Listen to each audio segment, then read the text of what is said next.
ನಮಸ್ಕಾರ, ನಾನು ದೀಕ್ಷಾ Bangera. ಆಸ್ತ್ರ group present ಸುದ್ದಿಗೊಂದು ಗುದ್ದು ನೇರ ಪ್ರಸಾರ ಕಾರ್ಯಕ್ರಮಕ್ಕೆ ಸ್ವಾಗತ.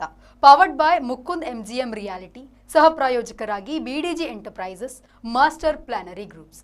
ಇವತ್ತಿನ ಸುದ್ದಿಗೊಂದು ಗುದ್ದುವಿನ ವಿಚಾರ ಸಿನಿಮಾದ ಒಂದೇ ದರಕ್ಕೆ ತಡೆ. ಮಲ್ಟಿಪ್ಲೆಕ್ಸ್ಗಳು ಸೇರಿ ರಾಜ್ಯದ ಎಲ್ಲ ಚಿತ್ರಮಂದಿರಗಳಲ್ಲಿ ಎಲ್ಲ ಭಾಷೆಯ ಚಲನಚಿತ್ರಗಳ ಪ್ರದರ್ಶನಕ್ಕೆ ತೆರಿಗೆ ಹೊರತುಪಡಿಸಿ ಗರಿಷ್ಠ 200 ರೂಪಾಯಿ ಏಕರೂಪ ದರ ನಿಗದಿಪಡಿಸಿರುವ ನಿಟ್ಟಿನಲ್ಲಿ ರಾಜ್ಯ ಸರ್ಕಾರ ಜಾರಿಗೆ ತಂದಿರುವ ಕರ್ನಾಟಕ ಸಿನಿಮಾ ನಿಯಮಗಳು 2025ಕ್ಕೆ ಹೈಕೋರ್ಟ್ ಮಧ್ಯಂತರ ತಡೆಯಾಜ್ಞೆಯನ್ನು ನೀಡಿದೆ. ಇದರ ಬಗ್ಗೆ ಒಂದು ವರದಿ ಇದೆ, ನೋಡೋಣ.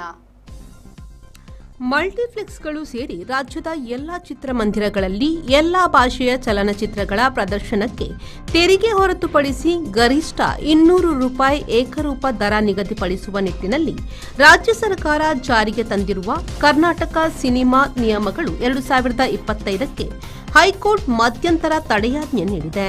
ರಾಜ್ಯ ಸರ್ಕಾರದ ನಿಯಮ ಪ್ರಶ್ನಿಸಿ ಮಲ್ಟಿಪ್ಲೆಕ್ಸ್ ಅಸೋಸಿಯೇಷನ್ ಆಫ್ ಇಂಡಿಯಾ ಮತ್ತಿತರ ಸಂಸ್ಥೆಗಳು ಪ್ರತ್ಯೇಕ ರಿಟ್ ಅರ್ಜಿಗಳನ್ನು ಸಲ್ಲಿಸಿದ್ವು. ಅರ್ಜಿ ಇತ್ಯರ್ಥವಾಗುವವರೆಗೆ ಸರ್ಕಾರ ಜಾರಿಗೆ ತಂದಿರುವ ನಿಯಮಗಳಿಗೆ ತಡೆಯಾಜ್ಞೆ ನೀಡಬೇಕೆಂಬ ಮಧ್ಯಂತರ ಮನವಿ ಕುರಿತು ಸೆಪ್ಟೆಂಬರ್ 16ರಂದು ವಿಚಾರಣೆ ನಡೆಸಿ ಕಾಯ್ದಿರಿಸಿದ ತೀರ್ಪನ್ನು ನ್ಯಾಯಮೂರ್ತಿ ರವಿ ಹೊಸಮನಿ ಅವರಿದ್ದ ಏಕಸದಸ್ಯ ನ್ಯಾಯಪೀಠ ಪ್ರಕಟಿಸಿತು. ಅರ್ಜಿದಾರರ ಮಧ್ಯಂತರ ಮನವಿಯನ್ನು ಪುರಸ್ಕರಿಸಿರುವ ನ್ಯಾಯಪೀಠ ನ್ಯಾಯಾಲಯದ ಮುಂದಿನ ಆದೇಶದವರೆಗೆ ಕರ್ನಾಟಕ ಸಿನಿಮಾ ನಿಯಮಗಳು 2025ಕ್ಕೆ ತಡೆಯಾಜ್ಞೆ ನೀಡಿದೆ. 2025ರ ಸೆಪ್ಟೆಂಬರ್ 12ರಿಂದ ಅನ್ವಯವಾಗುವಂತೆ ರಾಜ್ಯ ಸರ್ಕಾರ ಜಾರಿಗೆ ತಂದಿರುವ ಕರ್ನಾಟಕ ಸಿನಿಮಾ ನಿಯಮಗಳು 2025 ಪ್ರಶ್ನಿಸಿ ಚಿತ್ರ ನಿರ್ಮಾಣ ಸಂಸ್ಥೆ ಹೊಂಬಾಳೆ ಫಿಲ್ಮ್ಸ್ ಮಲ್ಟಿಪ್ಲೆಕ್ಸ್ ಅಸೋಸಿಯೇಷನ್ ಆಫ್ ಇಂಡಿಯಾದ ಪ್ರತಿನಿಧಿ ಶುಭಂ ಠಾಕೂರ್, PVR ಐನಾಕ್ಸ್ ಲಿಮಿಟೆಡ್ನ ಷೇರುದಾರ ಸಂತನು ಪೈ, ಕೀಸ್ಟೋನ್ ಎಂಟರ್ಟೈನ್ಮೆಂಟ್ ಹಾಗೂ VK ಫಿಲ್ಮ್ಸ್ ಹೈಕೋರ್ಟ್ಗೆ ಪ್ರತ್ಯೇಕ ರಿಟ್ ಅರ್ಜಿಗಳನ್ನು ಸಲ್ಲಿಸಿವೆ. ಕಳೆದ ವಿಚಾರಣೆಯ ವೇಳೆ ಮಲ್ಟಿಪ್ಲೆಕ್ಸ್ ಅಸೋಸಿಯೇಷನ್ ಆಫ್ ಇಂಡಿಯಾ ಪರವಾಗಿ ವಾದ ಮಂಡಿಸಿದ್ದ ಹಿರಿಯ ವಕೀಲ ಮುಕುಲ್ ರೋಹಟ್ಟಿ, ಸಿನಿಮಾ ವೀಕ್ಷಕರು ಮತ್ತು ಸಿನಿಮಾ ಪ್ರದರ್ಶಕರ ಆಯ್ಕೆಯ ಹಕ್ಕಿನ ವಿಚಾರ ಇಲ್ಲಿದೆ. ಸಿನಿಮಾ ಹಾಲ್ಗಳನ್ನು ನಿರ್ಮಿಸಲು ಕೋಟ್ಯಾಂತರ ರೂಪಾಯಿ ವೆಚ್ಚ ಮಾಡಲಾಗಿದೆ. ಇಲ್ಲಿ 200 ರೂಪಾಯಿ ಅಥವಾ ಇಂತಿಷ್ಟೇ ದರಕ್ಕೆ ಟಿಕೆಟ್ ಮಾರಾಟ ಮಾಡಬೇಕು ಎಂದು ಸರ್ಕಾರ ಹೇಳಲಾಗದು. ರಾಜ್ಯ ಸರ್ಕಾರ ಜಾರಿಗೆ ತಂದಿರುವ ನಿಯಮಗಳು ಕಾನೂನು ಬಾಹಿರ ಕ್ರಮವಾಗಿದೆ ಎಂದು ಆಕ್ಷೇಪಿಸಿದರು. Bureau report, V4 news, Mangaluru.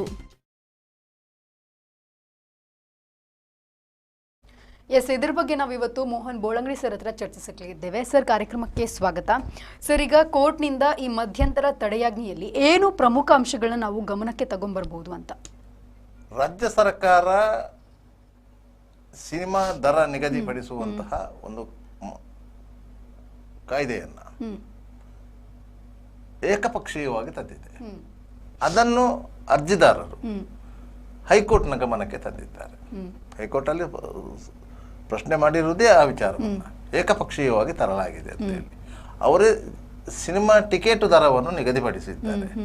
ಆ ದರದಲ್ಲೇ ನಾವು ಸಿನಿಮಾ ಪ್ರದರ್ಶನ ಮಾಡಬೇಕು. ಮಲ್ಟಿಪ್ಲೆಕ್ಸ್ ಇರ್ಬೋದು, ಸಿಂಗಲ್ ಸ್ಕ್ರೀನ್ ಸಿನಿಮಾ ಇರ್ಬೋದು, ಮಂದಿರಗಳಿರ್ಬೋದು, ಎಲ್ಲದಕ್ಕೂ ಒಂದೇ ದರ ಅಂತ ಮಾಡಿದ್ದಾರೆ ಅಂತ ಹೇಳಿ. ಯಾಕಂತ ಹೇಳಿದರೆ ಅದು ಸರ್ಕಾರದ ನಿರ್ಧಾರ ಅವೈಜ್ಞಾನಿಕ. ಯಾವುದೇ ಸರ್ಕಾರ ಇರಲಿ, ಒಂದು ನಿರ್ಧಾರ ಒಂದು ಉದ್ದಿಮೆಗೆ ಸಂಬಂಧಿಸಿದಂತೆ, ಒಂದು ಇಂಡಸ್ಟ್ರಿಗೆ ಸಂಬಂಧಿಸಿದಂತೆ ತೆಗೆದುಕೊಳ್ಳುವಂಥ ಸಂದರ್ಭದಲ್ಲಿ ಆ ಇಂಡಸ್ಟ್ರಿಯ ಸಾಧಕ ಬಾಧಕಗಳನ್ನು ಅರ್ಥ ಮಾಡಿಕೊಳ್ಳಬೇಕು. ಈಗ ನಿಮಗೆ ಕೇವಲ ಸಿನಿಮಾ ಅಂತ ನಾವು ಈಗ ಹೇಳ್ತಾ ಇಲ್ಲ. ಒಂದು TMT ಕಂಬಿ ಅಂತ ಇದೆ, ಕಬ್ಬಿಣದ ಕಂಬಿ, ಅದಕ್ಕೆ ಒಂದು ದರ ನಿಗದಿ ಸರ್ಕಾರ ಮಾಡ್ಲಿಕ್ಕೆ ಆಗ್ತದ? ಇಲ್ಲ. ಅದನ್ನು ಯಾರು ತಯಾರಿಸುತ್ತಾರೋ ಆ ಕಂಪನಿಯವರು ನಿಗದಿಪಡಿಸಬೇಕು. ಆ ದರಕ್ಕೆ ನೀವು ಟ್ಯಾಕ್ಸ್ ಹಾಕಿ, ಅವರು ನಿಗದಿಪಡಿಸಿದ ದರಕ್ಕೆ ನೀವು ಟ್ಯಾಕ್ಸ್ ಹಾಕಿ, ಹೊರತು ನೀವು ದರ ನಿಗದಿಪಡಿಸುವಾಗಿಲ್ಲ. ಯಾಕಂದ್ರೆ ಅದರ ಕಬ್ಬಿಣದ ಸರಳಿನ ಗುಣಮಟ್ಟವನ್ನು ಅವರು ಕಾಪಾಡಿಕೊಳ್ಳಬೇಕು.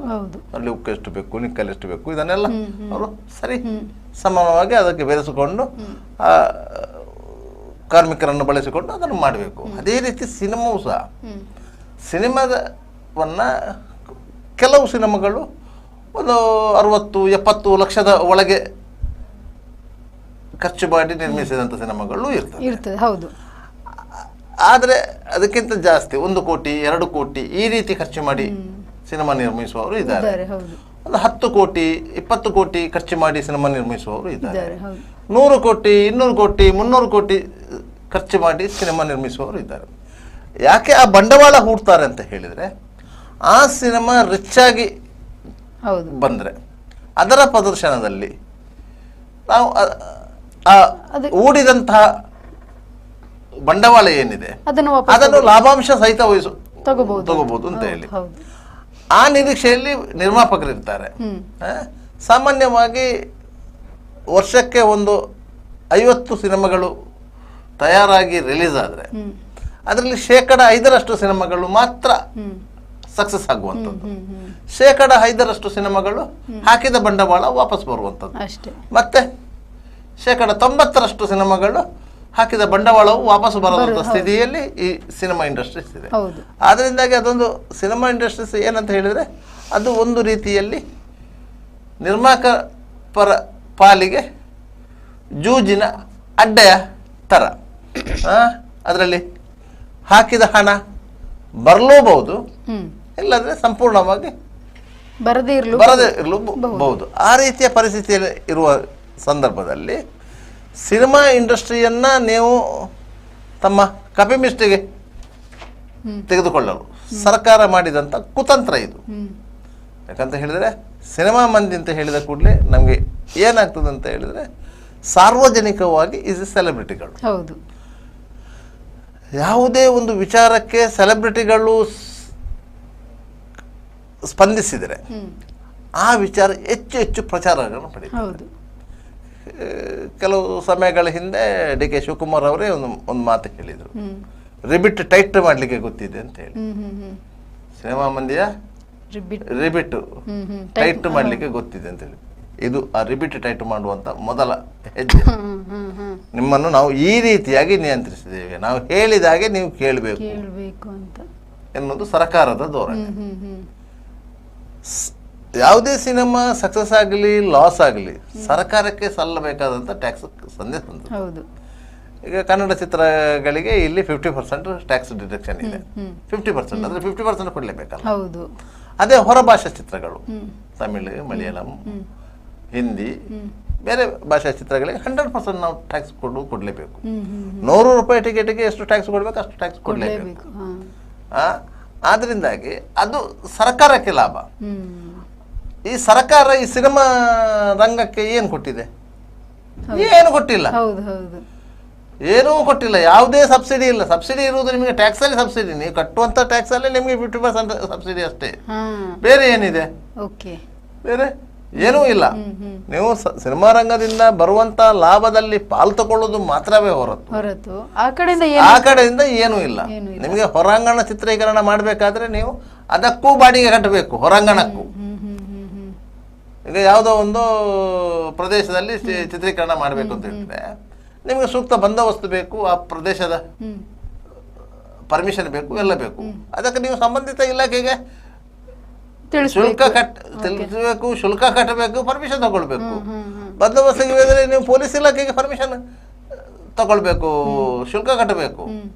ಈ ರೀತಿ ಮತ್ತೆ ಸರ್ಕಾರದಿಂದ ಏನು ಅನುಕೂಲ ಇದೆ ಸಿನಿಮಾ ಮಾಡ್ಲಿಕ್ಕೆ? ಸಿನಿಮಾ ನಿರ್ಮಾಣಕ್ಕೆ ಸರ್ಕಾರದಿಂದ ಯಾವ ಅನುಕೂಲ ಇದೆ? ಅದು ಸರ್ಕಾರ ಏನು ಮಾಡ್ತದೆ, ಆ ಸಿನಿಮಾ ರಿಲೀಸ್ ಆದ ದಿನದಿಂದಲೇ ವಸೂಲು ಮಾಡ್ಲಿಕ್ಕೆ ಸ್ಟಾರ್ಟ್ ಮಾಡ್ತದೆ. ಹಾಗಾದ್ರೆ ಒಬ್ಬ ಒಂದು ಟಿಕೆಟ್ ತೆಗೆದು ಒಳಗೆ ಹೋದ್ರೆ ಆ ಟಿಕೆಟಿನ ಬೆಲೆಯ ಇಂತಿಷ್ಟು % ಟ್ಯಾಕ್ಸ್ ಸರ್ಕಾರಕ್ಕೆ ಹೋಗ್ತದೆ.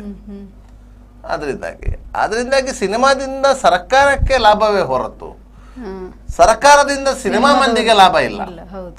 ವಾರ್ಷಿಕವಾಗಿ ಒಂದು ಪ್ರಶಸ್ತಿ ಕೊಡ್ತಾರೆ, ಅದು ಅವರ ಸಂಘದ ಲೆಕ್ಕದಲ್ಲಿ ಕೊಡ್ತಾರೆ, ಅದಕ್ಕೆ ಸ್ವಲ್ಪ ಅನುದಾನ ಸರ್ಕಾರ ಕೊಡ್ತದೆ. ಅದು ಬಿಟ್ಟರೆ ಒಂದು ಸಿನಿಮಾ ರಂಗದಿಂದ ಸರ್ಕಾರ ಪಡ್ಕೊಳ್ಳೋದು ಬೆಟ್ಟದಷ್ಟು, ಕೊಡುವುದು ಹಿಡಿಯಷ್ಟು ಅಂತ ಹೇಳಿ ಲೆಕ್ಕ ಇದೆ. ಆದ್ರಿಂದಾಗಿ ಈ ಸಿನಿಮಾ ರಂಗವನ್ನು ಹಿಡಿತದಲ್ಲಿ ಇಟ್ಟುಕೊಳ್ಬೇಕು ಅಂತ ಹೇಳಿ ಸರ್ಕಾರ ಮಾಡಿದ ಮಾಸ್ಟರ್ ಪ್ಲಾನ್ ಈ ಒಂದು ದರ ಹೆಚ್ಚಳ, ನಿಗದಿತ ದರ.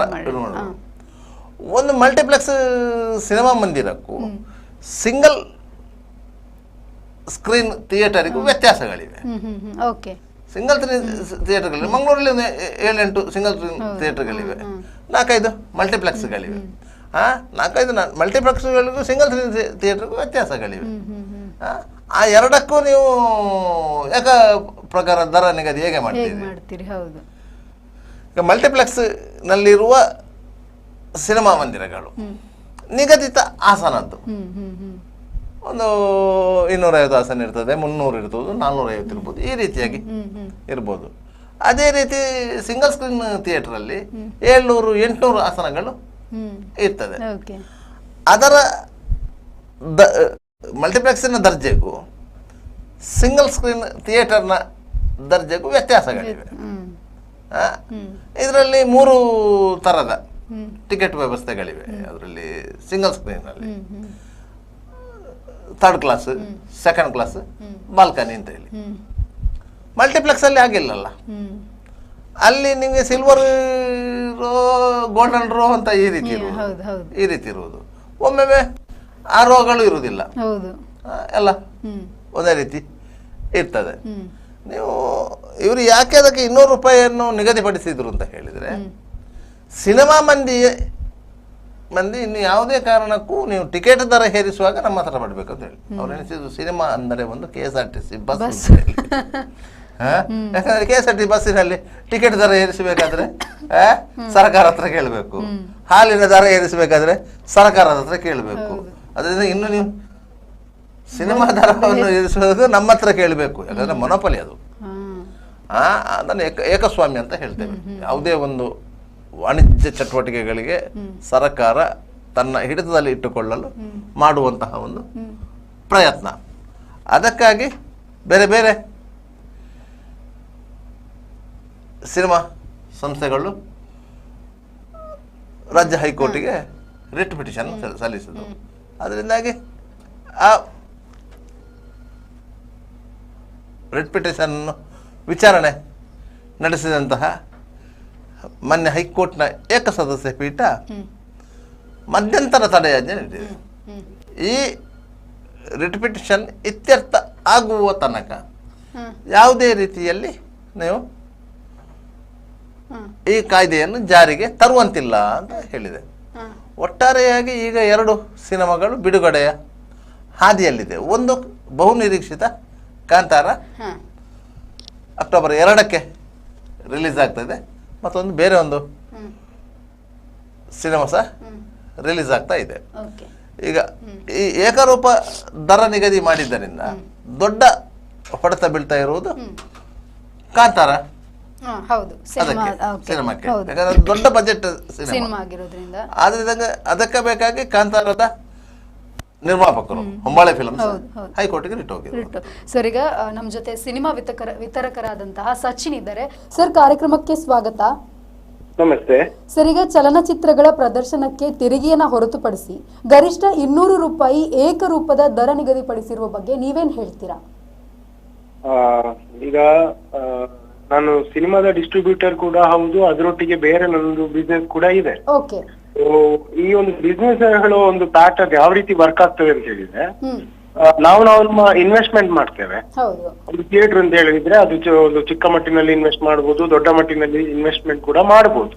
ಸೊ ಅದೇ ರೀತಿ ಸಿನಿಮಾ ಮಾಡುವವರು ಕೂಡ ಚಿಕ್ಕ ಬಜೆಟ್ ಅಲ್ಲಿ ಸಿನಿಮಾ ಮಾಡ್ತಾರೆ, ದೊಡ್ಡ ಬಜೆಟ್ ಅಲ್ಲಿ ಸಿನಿಮಾ ಮಾಡ್ತಾರೆ. ಸೊ ಈ ದೊಡ್ಡ ಬಜೆಟಿನ ಸಿನಿಮಾ ಮಾಡ್ತಾ ಇರುವ ಅದನ್ನ ರಿಕವರ್ ಆಗ್ಬೇಕಾದ್ರೆ ಥಿಯೇಟರ್ ಅಲ್ಲಿ ಸಹಜವಾಗಿ ಪ್ರೈಸ್ ಅನ್ನು ಜಾಸ್ತಿ ಇಟ್ಟೇ ಇರ್ತಾರೆ. ನಾವು ಇನ್ನೊಂದು ವಿಷಯ ಎಲ್ರು ಎಲ್ಲಿ ಮರಿತಿದ್ದೇವೆ ಅಂತ ಹೇಳಿದ್ರೆ, ಇನಿಷಿಯಲ್ ಪ್ರೈಸಿಂಗ್ ಈಗ ಬೆಂಗಳೂರಲ್ಲಿ ಎಲ್ಲ 300, 400, 500 ಇದ್ರು ಸಹ ಮಿಡ್ ವೀಕ್ ಅಲ್ಲಿ ಪ್ರೈಸಿಂಗ್ ಡ್ರಾಪ್ ಆಗಿರ್ತದೆ.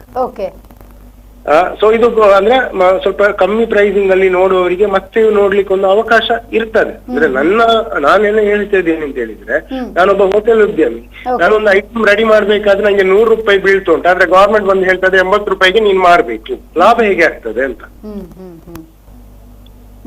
ಅರ್ಥ ಆಯ್ತು ಅಂತ ತಿಳ್ಕೊಳ್ತೀನಿ. ಅಂದ್ರೆ ನಮ್ಮ ಕಾಸ್ಟಿಂಗ್ ಜಾಸ್ತಿ ಇದೆ, ಕಮ್ಮಿ ರೇಟ್ ಮಾರ್ಬೇಕು ಅಂತ ಹೇಳಿದ್ರೆ ಅದು ಯಾವ ರೀತಿ ವರ್ಕೌಟ್ ಆಗ್ತದೆ ಅಂತ ಹೇಳುದು ಕನ್ಫ್ಯೂಷನ್ ಇದೆ. ಗವರ್ಮೆಂಟ್ ಯಾವುದೇ ರೀತಿಯಾದ ಸಬ್ಸಿಡಿಗಳನ್ನು ಕೊಡ್ತಾ ಇಲ್ಲ. ಹೌದು, ಅದನ್ನೇ ಇವಾಗ ಮಾತಾಡಿದ್ವಿ ನಾವು ಕೂಡ. ಇಂಥವ್ರೀಗ ಒಂದು ಸಿನಿಮಾ ಆಗ್ತಿದೆ ಈ ರೀತಿ, ಓಕೆ ಫಾರ್ ಎಕ್ಸಾಂಪಲ್ ಅವ್ರೀಗ ಕಾಂತಾರದ ಬಗ್ಗೆ ಮಾತಾಡ್ತಿದ್ರು, ಕಾಂತಾರದ ಒಂದು ಡಿವೈನ್ ಸಿನಿಮಾ ಆಗ್ತಿದೆ ಅಂತ ಹೇಳಿದ್ರೆ ಗವರ್ಮೆಂಟ್ ಈಗ ಅದಕ್ಕೆ ಯಾವ ರೀತಿಯಾದ ಸಪೋರ್ಟ್ ಕೊಡ್ತಿದ್ದಾರೆ? ಓಕೆ, ನಮ್ಮ ಕಲ್ಚರ್ ಬಗ್ಗೆ ಬೇರೆ ಸ್ಟೇಟ್ ಗಳಲ್ಲಿ ಎಲ್ಲ ನಿಮ್ಗೆ ಸ್ಪೆಸಿಫಿಕ್ ಸ್ಟೇಟ್ ಬರ್ತಾ ಇಲ್ಲ, ಹೆಸರು ಗೊತ್ತಾಗ್ತಾ ಇಲ್ಲ. ಅಂದ್ರೆ ಬೇರೆ ಸ್ಟೇಟ್ ಅಲ್ಲಿ ಎಲ್ಲ ಕೆಲವು ಕಡೆಯಲ್ಲಿ ಇದೆ, ಅವರ ಕಲ್ಚರ್ ಅನ್ನು ತೋರಿಸಿದ್ರೆ, ಅವರ ಸ್ಟೇಟಿನ ಟ್ರೆಡಿಷನ್ ಅನ್ನು ತೋರಿಸಿದ್ರೆ ಅದಕ್ಕೆ ಗವರ್ಮೆಂಟ್ ಸಬ್ಸಿಡಿ ಕೊಟ್ಟು ಸಪೋರ್ಟ್ ಮಾಡುವಂತದ್ದು ಇಂಥದ್ದೆಲ್ಲ ಇದೆ. ಸೊ ಈ ವಿಚಾರಗಳನ್ನು ಕೂಡ ಕನ್ಸಿಡರ್ ಮಾಡಬೇಕು ಅಂತ ನನ್ನದೊಂದು ಒಪಿನಿಯನ್.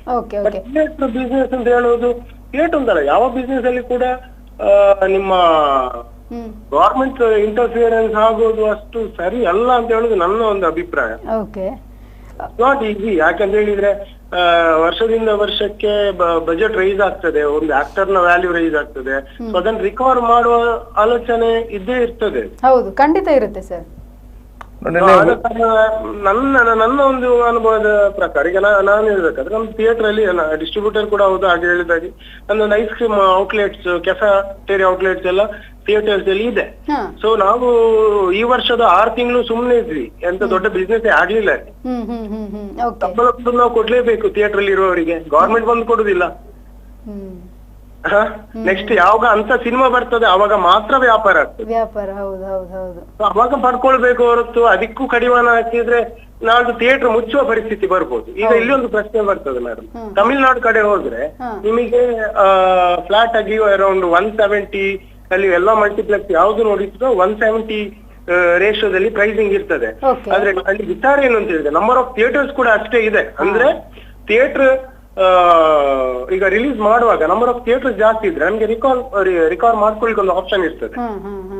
ಇಲ್ಲಿ ಆ ಪ್ರೊವಿಷನ್ ಕೂಡ ಇಲ್ಲ. ಗವರ್ಮೆಂಟ್ ಸೈಡ್ ಇಂದ ಏನಾದ್ರು ಸ್ಪೆಷಲೈಸ್ಡ್ ಥಿಯೇಟರ್ಸ್ ಬರ್ತಾ ಇದೆಯಾ? ಅದು ಬರ್ತಾ ಇಲ್ಲ. ಸೊ ಫೆಸಿಲಿಟೀಸ್ ಕೊಟ್ಟು ಪ್ರೈಸ್ ಕಮ್ಮಿ ಮಾಡಿದ್ರೆ ಅದಕ್ಕೊಂದು ಅರ್ಥ ಇರ್ತದೆ. ಈಗ ನೀವು ವಿತರಕ ಆಗಿದ್ರೆ ಒಂದು ಪ್ರಶ್ನೆ ಕೇಳ್ತಾ ಇದ್ದೀನಿ, ನಿರ್ಮಾಪಕರಿಗೂ ಥಿಯೇಟರ್ನವರಿಗೂ ಯಾವ ರೀತಿಯ ಒಡಂಬಡಿಕೆ ಇರ್ತದೆ? ನೀವು ಪರ್ಸೆಂಟೇಜ್ ವಿಚಾರದಲ್ಲಿ ಕೇಳ್ತಿದ್ರೆ? ಹೌದೌದೌದು. ಈಗ ತುಳು ಬರುವಾಗ ಬೇರೆ ರೀತಿ ಇದೆ, ಆಮೇಲೆ ಕನ್ನಡ ಅಂತ ಬೇರೆ ರೀತಿ ಇದೆ. ಕನ್ನಡದಲ್ಲಿ ನಮಗೆ 50 ಫಸ್ಟ್ ವೀಕ್ 50-50 ಇದೆ, ಸೆಕೆಂಡ್ ವೀಕ್ 47.5 ಪ್ರೊಡ್ಯೂಸರ್ಗೆ ಬರ್ತದೆ, ಆಮೇಲೆ 45, ಆಮೇಲೆ 42.5, 6th ವೀಕ್ ನಂತರ 30% ಬರ್ತದೆ. ಯಾರಿಗೆ? ಪ್ರೊಡ್ಯೂಸರಿಗೆ. ಹೌದು, ಪ್ರೊಡ್ಯೂಸರ್ಗೆ.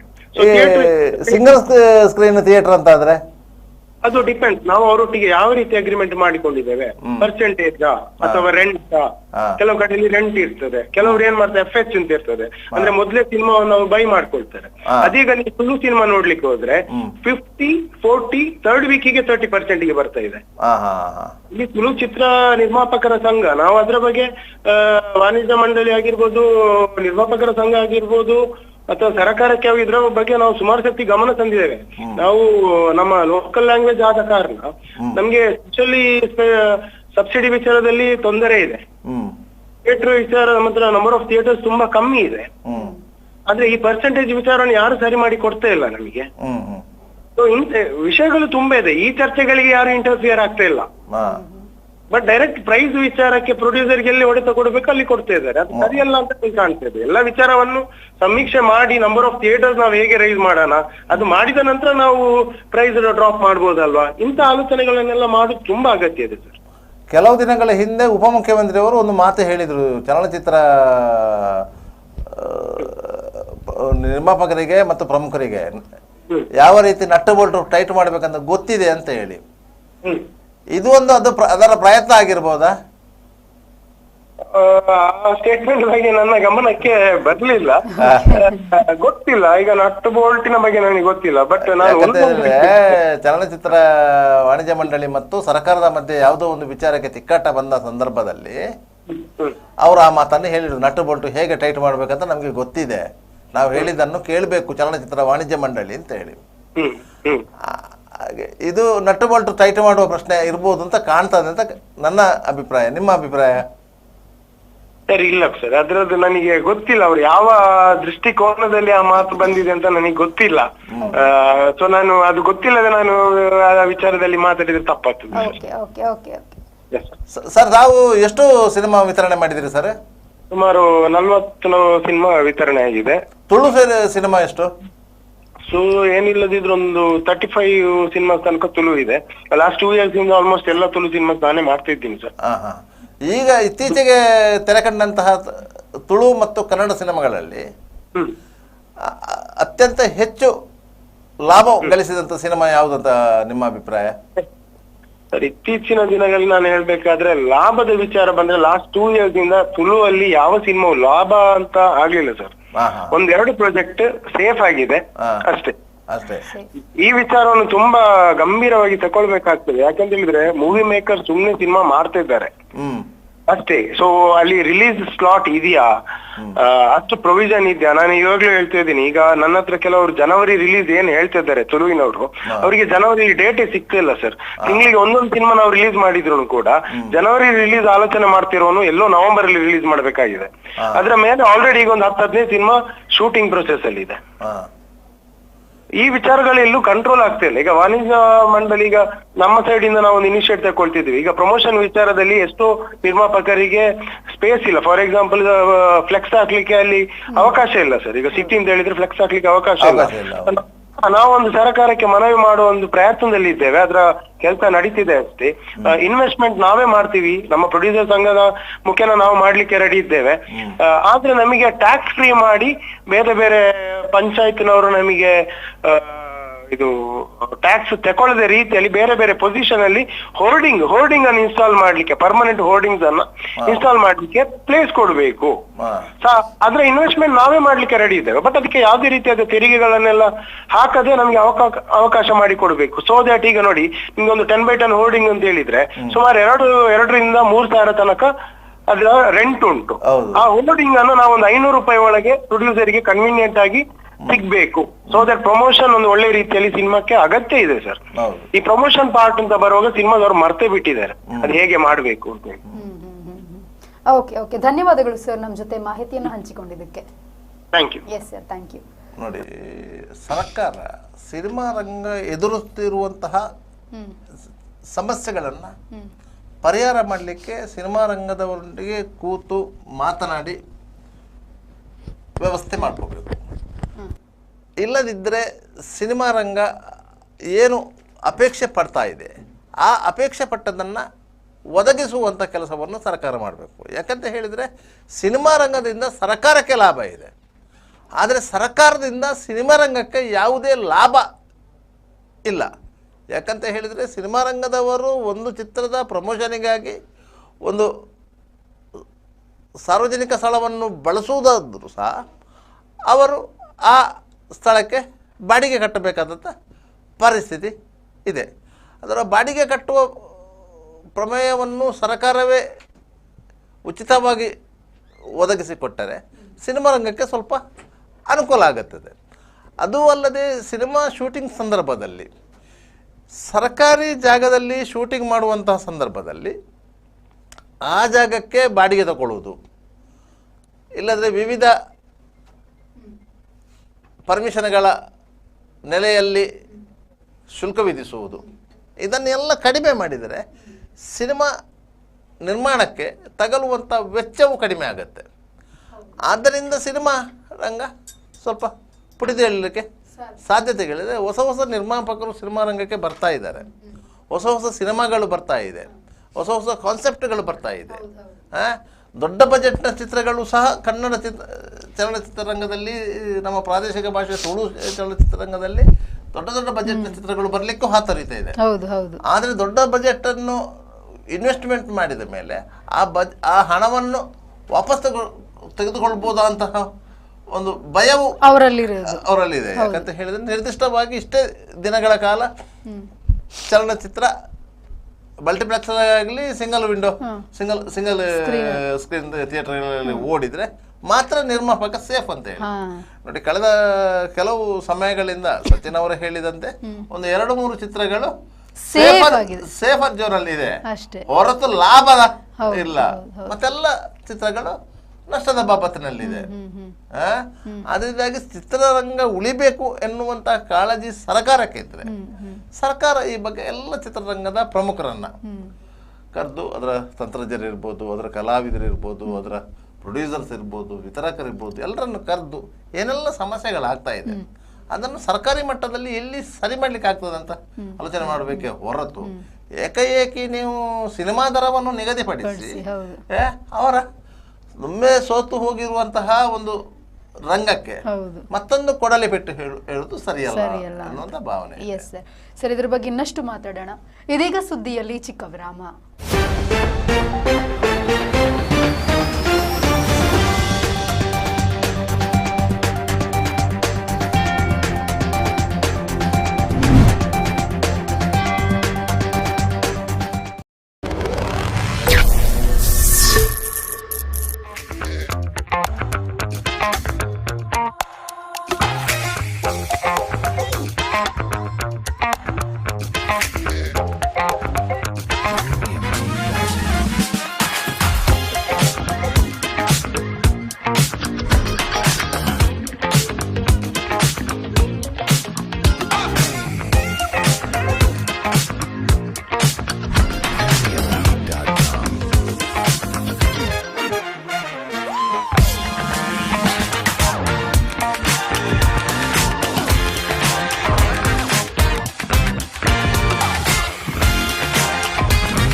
Park with ease at Ajanta Business Center with security access and convenience at your fingertips.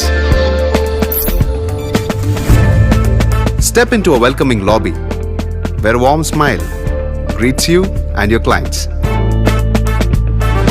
With top-tier amenities, Ajanta set the stage for our success, leading us to Ashoka Business Center as a next upgrade. Invest in workspaces managed by Vertex. Invest smart. Invest in Mangaluru. The Father Mullah Charitable Institutions, the most modern linear accelerator, only one of its kind in this region for specific burning of cancer cells. We have all precision equipments and instruments for both invasive and non-invasive surgical procedures and diagnosis, ultrasonic color Doppler, CT scan and MRI machines. The operation theatres are equipped with contemporary equipments, high-tech intensive care units, neo and postnatal units, burns unit, cath lab and cardiothoracic units are fully equipped. Our NICU is the largest in the city. The blood bank and cell separator and casualty are 24-hour services. The Father Mullah Charitable Institutions.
Devdas Ganpati Pai Enterprises.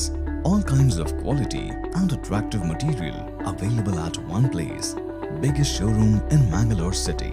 Admired by public at large. The showroom of your choice. B. Devdas Ganpati Pai Enterprises. Near New Chitra Talkies, Mangalore. AJ Hospital and Research Center is a leading advanced tertiary healthcare center of India, serving the coastal citizens and spreading good health across the sea line. AJ Hospital and Research Center is a specialized Medicare center providing service to more than 30 major medical disciplines, embracing new technologies to offer high-level healthcare that matches the best in the country. Our technical and medical expertise include foremost services in cadaveric organ retrieval, drug-eluting stent placement, pediatric lab nephrectomy, ambulance services, dermatology, ENT, nephrology and many more. AJ Hospital and Research Center, Kuntikana, Mangaluru. Call 222553. Ideal ice cream, milky way to your heart.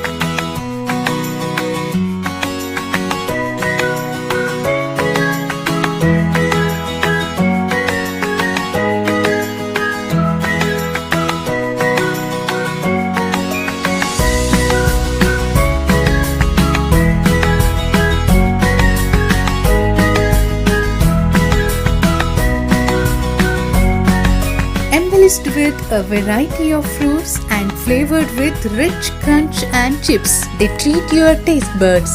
Ideal ice cream.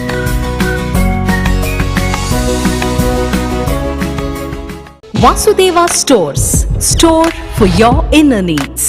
Visit us to find trendy innerwear from major brands.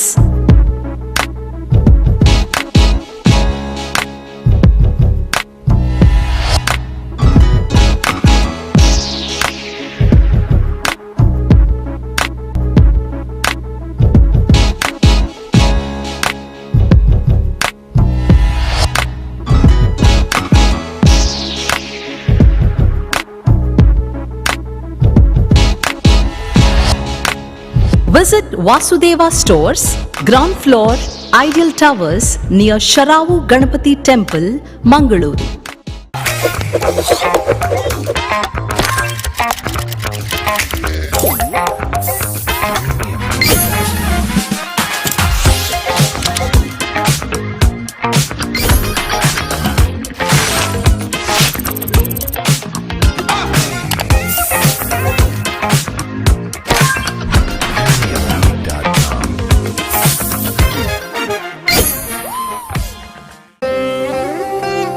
ನನ್ನ ಬಾಲ್ಯ ಅಮೂಲ್ಯ ನೆನಪುಗಳಿಂದ ತುಂಬಿತ್ತು.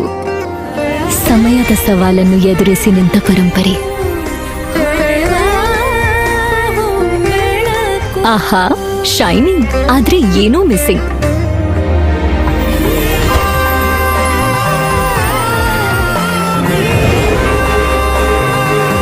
ಶತಮಾನದ ವಾರಸುದಾರಿಕೆಯ ಹೊಸ ಮುಖ ಭೀಮಾ. ಬದಲಾವಣೆ ಹೊಳೆಯುತ್ತಿದೆ.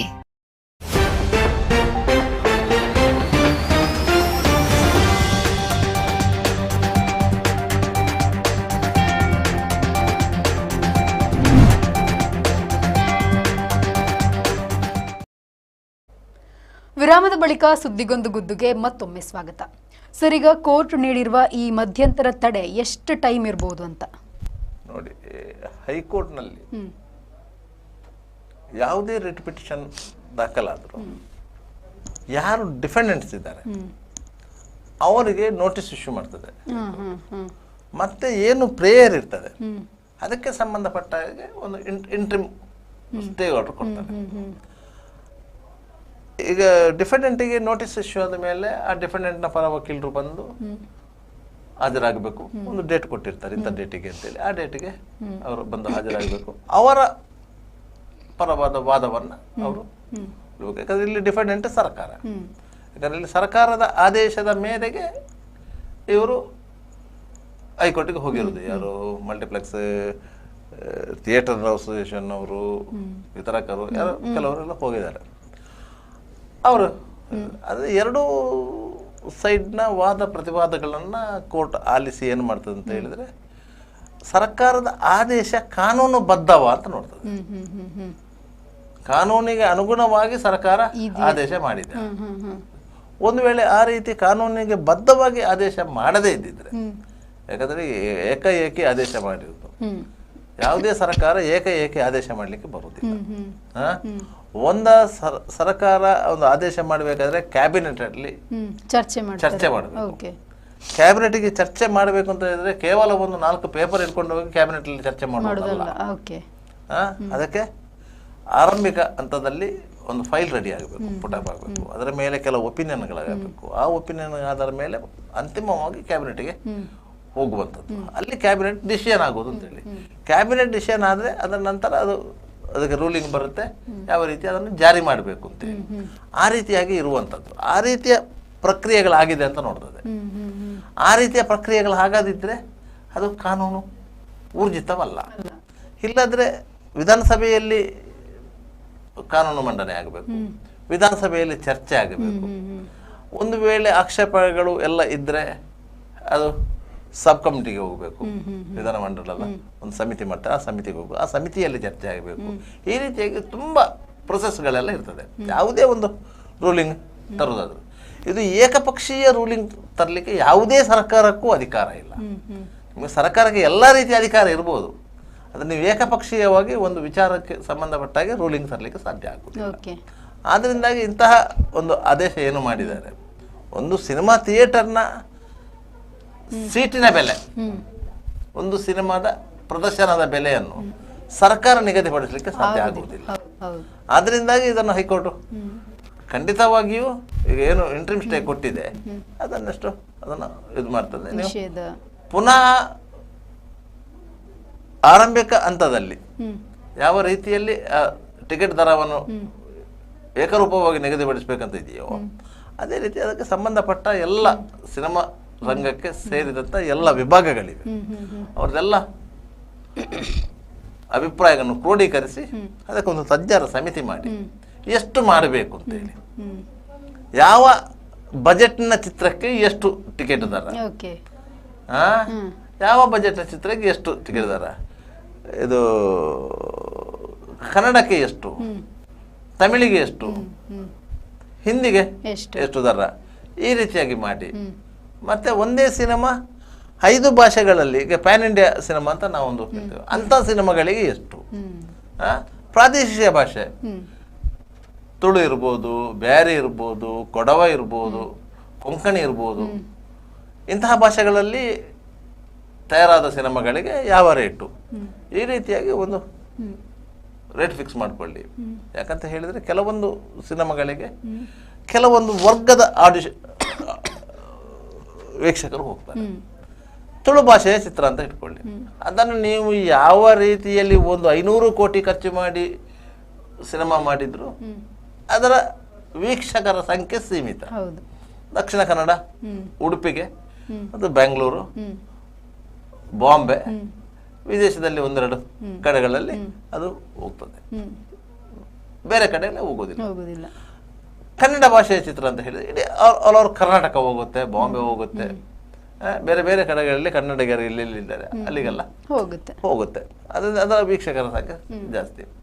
ಆದ್ದರಿಂದಾಗಿ ನೀವು 400 ಕೋಟಿ ಖರ್ಚು ಮಾಡಿ ಕನ್ನಡ ಸಿನಿಮಾ ಮಾಡುವುದು, ಅದೇ 400 ಕೋಟಿ ಖರ್ಚು ಮಾಡಿ ತುಳು ಸಿನಿಮಾ ಮಾಡುವುದು ಎರಡು ಡಿಫರೆಂಟ್. ಅದರಿಂದ ತುಳು ಸಿನಿಮಾಕ್ಕೂ ಅಷ್ಟೇ ನೀವು ಟಿಕೆಟ್ ದರ ಫಿಕ್ಸ್ ಮಾಡಿ, ಕನ್ನಡಕ್ಕೂ ಅದೇ ಟಿಕೆಟ್ ದರ ಫಿಕ್ಸ್ ಮಾಡಿ ಸರ್ಕಾರಿ ಆದೇಶ ಹೊರಡಿಸಿತ್ತು. ಆದ್ದರಿಂದ ಇದು ಚಿತ್ರರಂಗದ ಉಳಿವಿಗೆ ಅದು ಮಾರಕ. ಈ ವಿಚಾರಗಳು ಎಲ್ಲವೂ ಚರ್ಚೆಗೆ ಒಳಗಾಗಬೇಕು. ಏಕಪಕ್ಷೀಯ ನಿರ್ಧಾರವನ್ನು ಸರ್ಕಾರ ತೆಗೆದುಕೊಳ್ಬಾರ್ದು. ಅದಕ್ಕೆ ಬೇಕಾಗಿ ನ್ಯಾಯಾಲಯದ ಗಮನಕ್ಕೆ ಹೋಗಿರೋದು. ಈಗ ನ್ಯಾಯಾಲಯ ನಾಡ್ದು ಇದು ಮಾಡುವಾಗ ಅವರು ಅದನ್ನೇ ಹೇಳೋದು, ತಡೆಯಾಜ್ಞೆಯನ್ನು ಮುಂದುವರಿಸ್ತಾರೆ, ನೀವು ಇಂಥದ್ದೊಂದು ರೀತಿಯಲ್ಲಿ ಮಾತುಕತೆ ನಡೆಸಿ ಒಂದು ಒಮ್ಮತಕ್ಕೆ ಬನ್ನಿ, ಸರ್ಕಾರ ಮತ್ತು ಚಲನಚಿತ್ರರಂಗ ಒಮ್ಮತಕ್ಕೆ ಬನ್ನಿ. ಆಗ ಚಲನಚಿತ್ರರಂಗದವರು ಸಹ ಹೇಳ್ತಾರೆ ಅವರಿಗೆ ಏನೆಲ್ಲ ರಿಕ್ವೈರ್ಮೆಂಟ್ಗಳಿದೆ, ಸರ್ಕಾರದಿಂದ ಏನೆಲ್ಲ ರಿಕ್ವೈರ್ಮೆಂಟ್ಗಳಿವೆ, ಆ ರಿಕ್ವೈರ್ಮೆಂಟ್ ನಮಗೆ ಒದಗಿಸಿ, ನೀವು ಹೇಳಿದನ್ನು ಕೇಳ್ತೇವೆ. 200 ರೂಪಾಯಿ ಇದ್ದದನ್ನು 250 ರೂಪಾಯಿಗ 300 ರೂಪಾಯಿಗೆ ಮಾಡಬೇಕು. ಇದು ಯಾಕೆ ಆಯಿತು ಅಂತ ಹೇಳಿದರೆ, ಕೆಲವೊಂದು ದೊಡ್ಡ ಬಜೆಟ್ನ ಚಿತ್ರಗಳು ತೆರೆಗೆ ಅಪ್ಪಳಿಸುವಂಥ ಸಂದರ್ಭದಲ್ಲಿ ಒಂದು ದೊಡ್ಡದೊಂದು ಬೂಮ್ ಕ್ರಿಯೇಟ್ ಆಗಿತ್ತು. ಆಗ ಸಹಜವಾಗಿಯೇ ಟಿಕೆಟ್ ದರವನ್ನು ಏಕಪಕ್ಷೀಯವಾಗಿ ಥಿಯೇಟರ್ ಅವರು ಏರಿಸ್ತಾರೆ, ಇಲ್ಲಾಂದ್ರೆ ವಿತರಕರು ಏರಿಸ್ತಾರೆ. ಅದು ಶೋಷಣೆ ಆಗುತ್ತೆ ಪ್ರೇಕ್ಷಕರಿಗೆ ಅನ್ನುವ ಕಾರಣಕ್ಕಾಗಿ ಈ ತರ ಮಾಡಿರುವಂತದ್ದು. ಇದು ಸಹಜವಾದಂತ ಪ್ರಕ್ರಿಯೆಗಳು. ವೀಕ್ಷಕರಿಗೆ ಲಾಭವೇ. 200 ರೂಪಾಯಲ್ಲಿ ಹೋಗಿ ಸಿನಿಮಾ ನೋಡ್ಕೊಂಡು ಬರ್ಬೋದು ಅಂತ ವೀಕ್ಷಕರಿಗೆ ಲಾಭ. ಆದ್ರೆ ವೀಕ್ಷಕರಿಗೆ ನೋಡ್ಲಿಕ್ಕೆ ಸಿನಿಮಾ ಬೇಕಲ್ಲ, ಇನ್ನು ಒಂದು ಸಲದ ಲಾಭಕ್ಕೋಸ್ಕರ ನಾವು ದೊಡ್ಡ ಮಟ್ಟದ ಇದನ್ನು ಕಳ್ಕೊಳ್ಬೇಕಾಗ್ತದಲ್ಲ. ಯಾಕಂದ್ರೆ ಮತ್ತೆ ಸಿನಿಮಾ ಮಾಡ್ಲಿಕ್ಕೆ ಯಾರು ಮುಂದೆ ಬರುವುದಿಲ್ಲ. ನೀವೀಗ ಸರ್ಕಾರಿ ಬಸ್ಗಳ ಟಿಕೆಟ್ ದರವನ್ನೇ ನೀವು ಹಬ್ಬದ ಸೀಸನ್ಗೆ ಹೇಗೆ 3 ಪಟ್ಟು ಏರಿಸ್ತೀರಿ? ಹಬ್ಬದ ಸೀಸನ್ಗೆ 3 ಪಟ್ಟು ಹೇಗೆ ಏರಿಸ್ತೀರಿ? ಈಗ 450 ರೂಪಾಯಿ ಟಿಕೆಟ್ ಇದೆ ಬೆಂಗಳೂರಿಗೆ. ಅದೇ ನೀವು ಹಬ್ಬದ ಸೀಸನ್ ಬರುವಾಗ 1350 ಏರಿಸ್ತೀರಿ. ಅದು ಹೇಗೆ ಏರಿಸ್ತೀರಿ? ಸರ್ಕಾರಿ ಬಸ್ಗಳು ಅದು. ಹಾಗಾದ್ರಿಂದಾಗಿ ನೀವು ಎಲ್ಲಿ ಲಾಸ್ ಆಗುತ್ತೆ ಅದನ್ನು ಎಲ್ಲಿ ಫುಲ್ಫಿಲ್ ಮಾಡ್ಬೇಕಂತ ಆಲೋಚನೆ ಮಾಡ್ತೀರಿ ಅಲ್ವಾ? ಅದೇ ರೀತಿ ಸಿನಿಮಾ ಒಂದು ಉದ್ಯಮ, ಅದು ಮನೋರಂಜನಾತ್ಮಕವಾದ ಒಂದು ಉದ್ಯಮ ಆಗಿದ್ರು ಸಹ ಅದೊಂದು ಉದ್ಯಮ. ಅಲ್ಲಿ ಬಂಡವಾಳವನ್ನು ಹೂಡಿ ಲಾಭವನ್ನು ಗಳಿಸುವಂತ ನಷ್ಟ ಆದ್ರೂ ಅವರಿಗೆ. ಒಬ್ಬ ನಷ್ಟ ಆಯ್ತು ಅಂತ ಹೇಳಿದ್ರೆ ಅವ ಇನ್ನೊಂದು ಸಿನಿಮಾ ಮಾಡ್ಲಿಕ್ಕೆ ಆಗುದಿಲ್ಲ. ಅದೇ ಸಿನಿಮಾದಲ್ಲಿ ಲಾಭ ಮಾಡಿ ಮನೆ ಮಠ ಎಲ್ಲ ಮಾಡಿಕೊಂಡಂತವರು ಅದೇ ಸಿನಿಮಾದಲ್ಲಿ ಮುಳುಗಿ ಹೋದವರು ಇದ್ರೆ, ಉದಾಹರಣೆಗೆ ದ್ವಾರಕೇಶ್ 7 ಮನೆಗಳು ಮಾಡಿದ್ರು, 7 ಮನೆಗಳು ಹೋಯ್ತು ಒಂದೊಂದು ಸಿನಿಮಾದಲ್ಲಿ. ಆ ರೀತಿ ಆಗಿದೆ. ಅದ ನಂತರ ಅವರು ಪುನಃ ಚೇತರಿಸಿಕೊಂಡದ್ದು ವಿಷ್ಣುವರ್ಧನ್ ರೊಟ್ಟಿಗೆ ಆಪ್ತ ಮಿತ್ರ ಮಾಡಿದ ಮೇಲೆ. ಆ ರೀತಿಯಾಗಿ ಸಿನಿಮಾ ನಿರ್ಮಾಪಕರು ಬೆಂಗಳೂರಿನಲ್ಲಿ ಸಿಗರೇಟ್ ಸೇತಿದ್ದವರು ಬೀಡಿ ಸೇತೆ ಇರುವಂತ ವಿಚಾರವನ್ನು ನೋಡಿದ್ದೇವೆ. ಬೈಟು ಕಾಫಿ ಕುಡ್ಕೊಂಡು ಕೂತವರನ್ನು ನೋಡಿದ್ದೇವೆ. ಅದರಿಂದಾಗಿ ಸಿನಿಮಾ ಅಂದ್ರೆ ಅದೊಂದು ಶೋಕಿ ಜೀವನ. ಅದರ ಒಳಗೆ ಹೋಗುವಾಗ ಹಲವಾರು ನಿರೀಕ್ಷೆಗಳನ್ನು ಇಟ್ಟುಕೊಂಡು ಹೋಗ್ತಾರೆ. ಅದರಲ್ಲಿ ಕೆಲವು ಮಂದಿ ಸಕ್ಸಸ್ ಆಗ್ತಾರೆ, ಕೆಲವು ಮಂದಿ. ಮತ್ತೆ ಅದರಲ್ಲಿ ಡೆಡಿಕೇಶನ್ ಇರಬೇಕು. ಆ ಡೆಡಿಕೇಶನ್ ಇದ್ದವರು ಅದರಲ್ಲಿ ಸಕ್ಸಸ್ ಆಗ್ಲಿಕ್ಕೆ ವರ್ಷಾನುಗಟ್ಲೆ ಒಂದು ಸಿನಿಮಾಕ್ಕಾಗಿ ಒದ್ದಾಡಿದವರು ಇದ್ದಾರೆ. ರಿಷಬ್ ಶೆಟ್ಟಿ ಅವರ ಕಾಂತಾರ 2ಗೆ 3 ವರ್ಷದಿಂದ ಒದ್ದಾಡ್ತಾ ಇದ್ದಾರೆ. 3 ವರ್ಷದಿಂದ ಅಷ್ಟು ಮಂದಿ ಕಲಾವಿದರನ್ನು, ಸಹ ಕಲಾವಿದರನ್ನು, ಟೆಕ್ನಿಷಿಯನ್ಗಳನ್ನ ಮೇಂಟೈನ್ ಮಾಡೋದು ಇದೆಯಲ್ಲ, ಅದು ದೊಡ್ಡ ವಿಷಯ. ಎಲ್ಲವೂ ಇದು ಯಾವುದು ಮಂಗಗಳಾಗೆ ಅದು ಎಲ್ಲಿಂದ ಎಲ್ಲಿಗೆ ಅರ್ಥ ಅಂತ ಗೊತ್ತಾಗಲ್ಲ. ಯಾಕಂದ್ರೆ ಇನ್ನೊಂದು ಪ್ರಾಜೆಕ್ಟ್ ಬಂದಾಗ ಇನ್ನೊಂದು ಪ್ರಾಜೆಕ್ಟ್ ಬರ್ತಾ ಇರ್ತದೆ, ಅದಕ್ಕೆ ಅವರ ಅಗತ್ಯತೆ ಇರ್ತದೆ. ಇಲ್ಲಿ ಕಾಂಟ್ರಾಕ್ಟ್ ಇರ್ತದೆ, ಈ ಕಾಂಟ್ರಾಕ್ಟ್ ಅನ್ನು ಬಿಟ್ಟು ಹೋಗುದು ಅಂತ ಇರ್ತದೆ. ಈ ರೀತಿಯ ಸಮಸ್ಯೆಗಳು ಸಿನಿಮಾ ರಂಗದಲ್ಲಿ ಬೇಕಾದಷ್ಟಿದೆ. ಅಷ್ಟೆಲ್ಲ ಸಮಸ್ಯೆಗಳನ್ನು ಫೇಸ್ ಮಾಡಿಕೊಂಡು ಒಂದು ತಂಡವನ್ನು ಕಟ್ಟಿಕೊಂಡು ಪ್ರೇಕ್ಷಕರಿಗೆ ಒಂದು ಉತ್ತಮ ಮೌಲ್ಯವಿರುವಂತಹ ಚಿತ್ರಗಳನ್ನು ನೀಡಬೇಕೆನ್ನುವಂಥ ಕಾಳಜಿದ್ದಂಥವರು ಇಂತಹ ರೀತಿಯಲ್ಲಿ ಸರ್ಕಾರ ಕೊಕ್ಕೆ ಹಾಕಲಿಕ್ಕೆ ಹೊರಟ್ರೆ ಏನು ಮಾಡುವುದು? ಆದ್ರಿಂದಾಗಿ ಈ ವಿಚಾರ ನ್ಯಾಯಾಲಯದ ಅಂಗಳಕ್ಕೆ ಹೋದದ್ದು.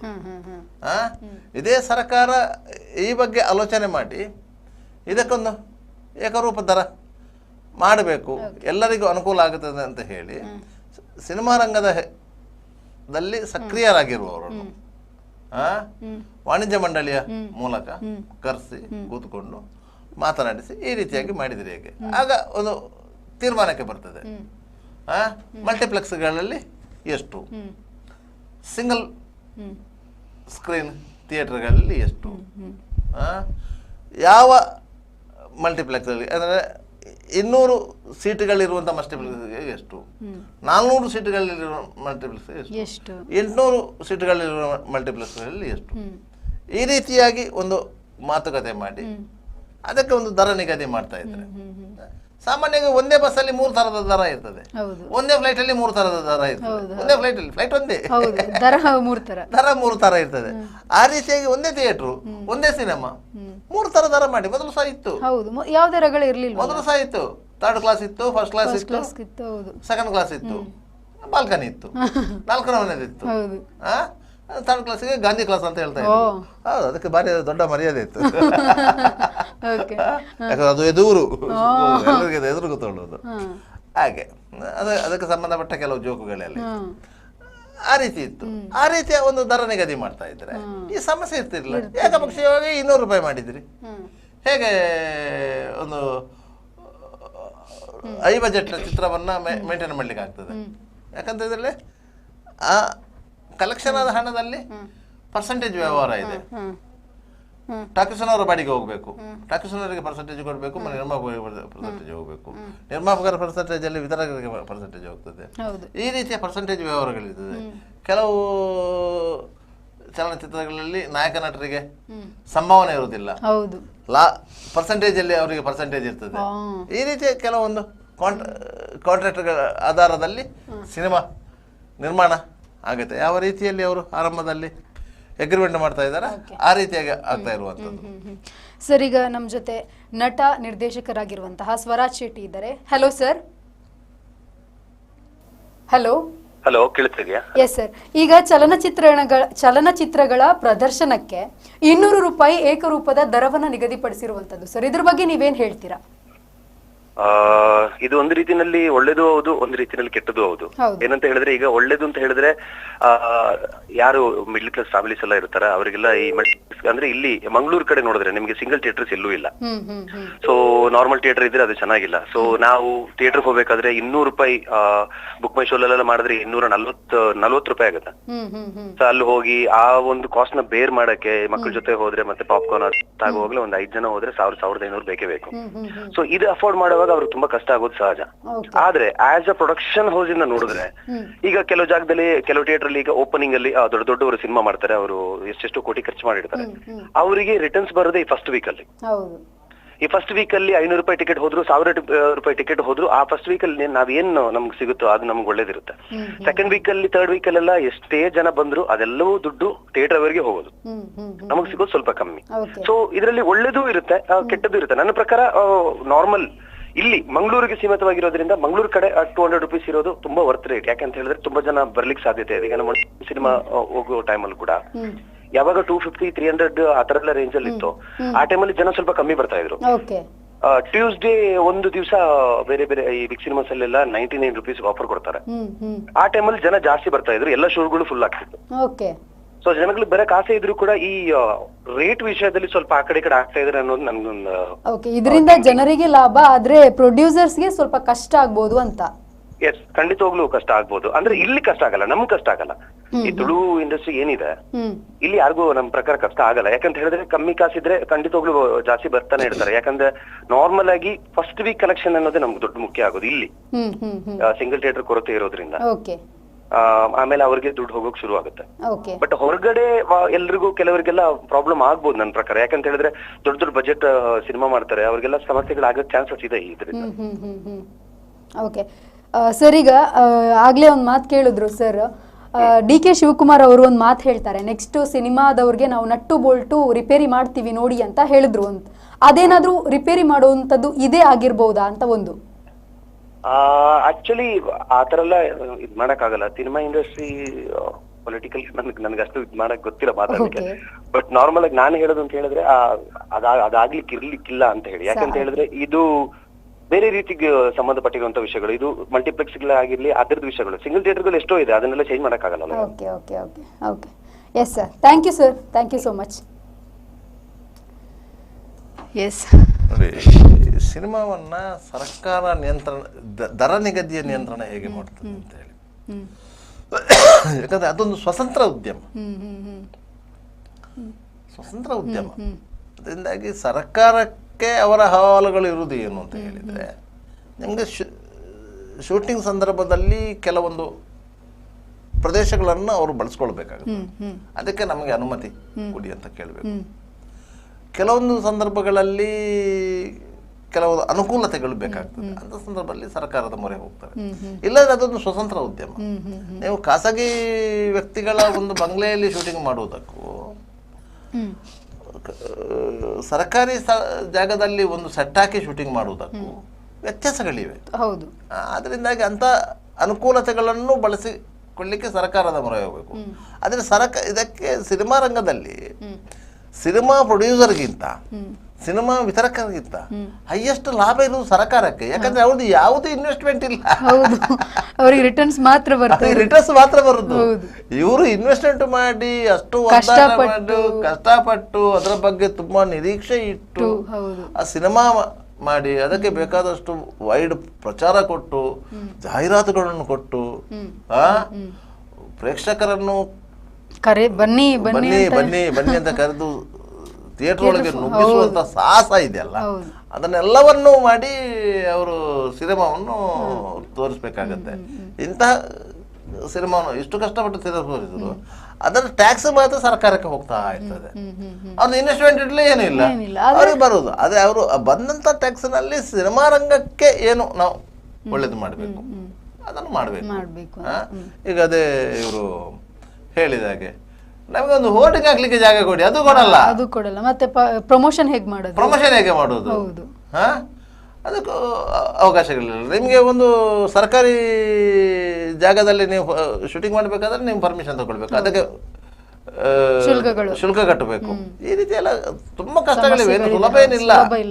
ಮಂಗಳೂರಲ್ಲಿ ಸರ್ಕಸ್ ಮಾಡಿದ ಹಾಗೆ ಯಾರಿಂದಲೂ ಆಗ್ತಿರ್ಲಿಲ್ಲ. ಸತ್ಯೇಂದ್ರನಾಥ ಒಬ್ಬ ಮಾತಾಡ್ತಾ ಇದ್ರು, ಮತ್ತೊಬ್ಬರಿಗೆ ಸರ್ಕಸ್ ಮಾಡ್ಲಿಕ್ಕೆ ಆಗಲ್ಲ ಇಲ್ಲಿ. ಯಾಕಂದ್ರೆ ಏಳು ಇಲಾಖೆಗಳ NOC ತೆಗೆಯುವಾಗ ಅವರ ಜೀವ ಹೋಗಿರ್ತದೆ, ಅದರಿಂದ ಇಲ್ಲಿ ಸರ್ಕಸ್ ಬರೋದಿಲ್ಲ. ಅದೆಲ್ಲ ಅವರಿಗೆ ಮಾತ್ರ ಸೀಮಿತ ಅಂತ ನಾವು ಹೇಳ್ತಾ ಇರ್ತೇವೆ. ಅದೇ ರೀತಿ ಸಿನಿಮಾವು ಸಹ, ಸಿನಿಮಾವನ್ನು ನೀವು ಏಕಪಕ್ಷೀಯವಾಗಿ ಮಾಡ್ತೇವೆ ಅಂತ ಹೇಳಿಕ್ಕೆ ಬರಲ್ಲ, ಅದಕ್ಕಷ್ಟೇ ರೀತಿ ರಿವಾಜುಗಳಿವೆ. ನೀವು ಚಲನಚಿತ್ರ ವಾಣಿಜ್ಯ ಮಂಡಳಿಯಲ್ಲಿ ಟೈಟ್ಲ್ ರಿಜಿಸ್ಟರ್ ಮಾಡುವುದರಿಂದ ಹಿಡಿದು ಅದಕ್ಕೆ ಸ್ಕ್ರಿಪ್ಟ್ ಬರೆಯುವುದರಿಂದ ಹಿಡಿದು ಅದಕ್ಕೆ ಪದ್ಯ ಬರೆಯುವುದರಿಂದ ಹಿಡಿದು ಅದಕ್ಕೆ ಡೈರೆಕ್ಟರನ್ನು ಗೊತ್ತು ಮಾಡುವುದರಿಂದ ಎಷ್ಟು ಮಂದಿ ಆ್ಯಕ್ಟರ್ಗಳು ಬೇಕು, ಮತ್ತು ಎಲ್ಲೆಲ್ಲಿ ಲೊಕೇಶನ್ ಸೆಟ್ ಮಾಡಬೇಕು, ಅದು ಅಂದರೆ ಅದು ಯಮಸಾಹಸ. ಅದು ನಮಗೆ ಒಂದು 200 ರೂಪಾಯಿ ಕೊಟ್ಟು ಆರಾಮವಾಗಿ 2-20 ನಿಮಿಷ ನೋಡ್ಲಿಕ್ಕೆ ಖುಷಿ ಆಗ್ತದೆ ಅಂತ ಹೇಳ್ತೇವೆ. ನೀವು ಅವರ ಬೆವರಿನ ಎಫರ್ಟ್ಸ್ ಇದೆಯಲ್ಲ, ಅವರ ನಾವು ಬೆವರಿನ ಋಣ ಅಂತ ಹೇಳ್ತೇವೆ, ಅಂಥದ್ದು ನಾವು. Yes, thank you sir. ಇವತ್ತಿನ ಕಾರ್ಯಕ್ರಮದಲ್ಲಿ ನಮಗೆ ಮಾಹಿತಿಯನ್ನು ನೀಡಿದ್ದಕ್ಕೆ. ನೋಡೋದಲ್ವಾ ವೀಕ್ಷಕರೇ, ಇದಾಗಿತ್ತು ಇವತ್ತಿನ ನಮ್ಮ ಸುದ್ದಿಗೊಂದು ಗುದ್ದುವಿನ ಸುದ್ದಿ. ಮುಂದೆ ಇನ್ನಷ್ಟು ಸುದ್ದಿನ ನಾವು ನಿಮಗೋಸ್ಕರ ತಗೊಂಡು ಬರ್ತೀವಿ. ಅಲ್ಲಿವರೆಗೂ ನೋಡ್ತಾ ಇರಿ V4 news.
Park with ease at Ajanta Business Center with security access and convenience at your fingertips.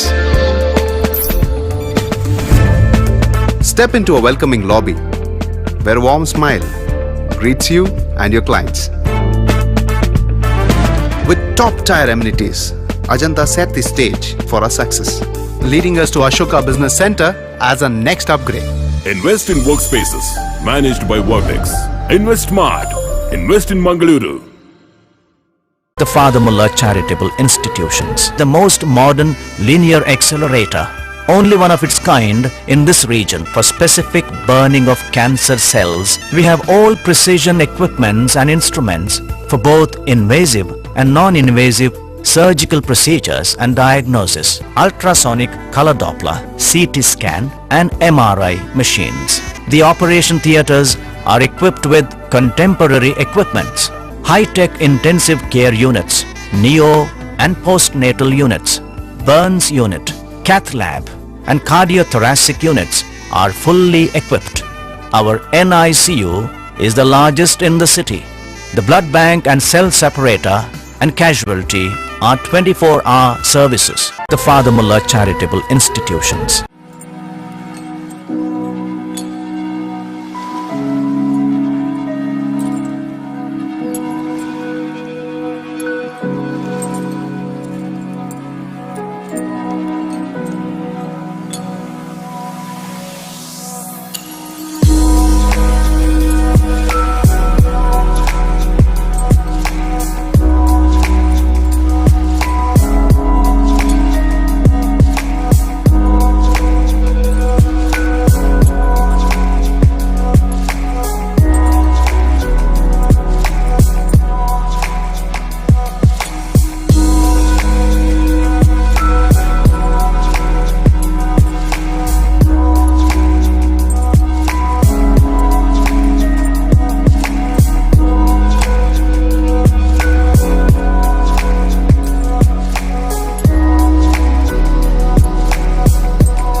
Devdas Ganpati Pai Enterprises.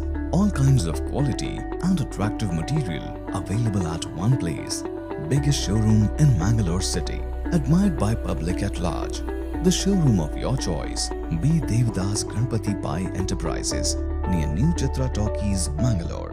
AJ Hospital and Research Center is a leading advanced tertiary healthcare center of India, serving the coastal citizens and spreading good health across the sea line. AJ Hospital and Research Center is a specialized Medicare center providing service to more than 30 major medical disciplines, embracing new technologies to offer high-level healthcare that matches the best in the country. Our technical and medical expertise include foremost services in cadaveric organ retrieval, drug-eluting stent placement, pediatric lab nephrectomy, ambulance services, dermatology, ENT, nephrology and many more. AJ Hospital and Research Center, Kuntikana, Mangaluru. Call 222553. Ideal ice cream, milky way to your heart.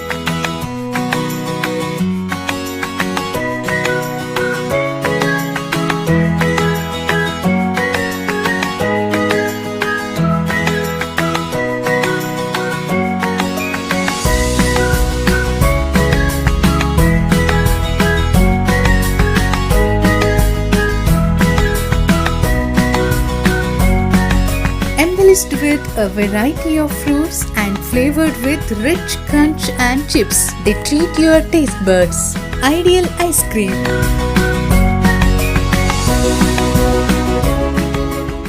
Vasudeva Stores. Store for your inner needs. Visit us to find trendy innerwear from major brands.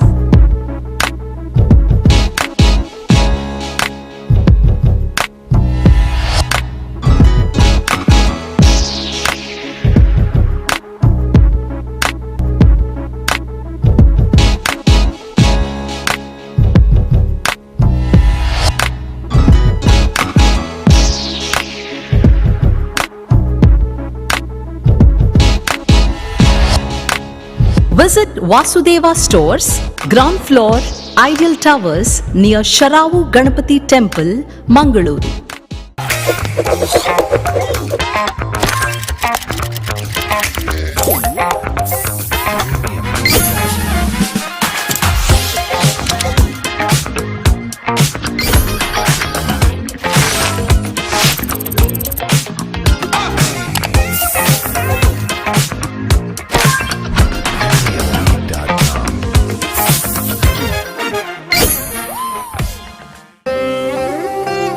ನನ್ನ ಬಾಲ್ಯ ಅಮೂಲ್ಯ ನೆನಪುಗಳಿಂದ ತುಂಬಿತ್ತು. ಸಮಯದ ಸವಾಲನ್ನು ಎದುರಿಸಿ ನಿಂತ ಪರಂಪರೆ. ಆಹಾ, shining, ಆದ್ರೆ ಏನೋ ಮಿಸ್ಸಿಂಗ್.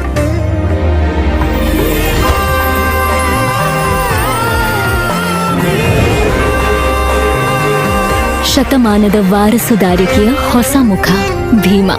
ಬದಲಾವಣೆ ಹೊಳೆಯುತ್ತಿದೆ.